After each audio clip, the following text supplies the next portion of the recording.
Welcome to Kenton Teaches. Enjoy the video. You begin by confirming your PC meets Windows 10 requirements and backing up crucial files.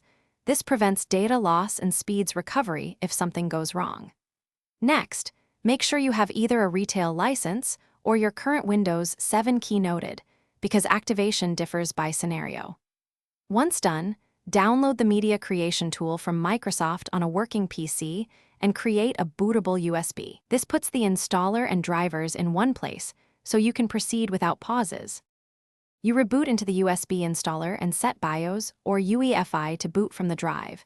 Using UEFI with GPT is preferred for modern systems because it enables secure boot and faster boot times. When the installer runs, decide upgrade versus custom. Upgrade preserves apps and settings, while custom gives a clean slate and fewer legacy conflicts. Make sure to pick the correct system partition.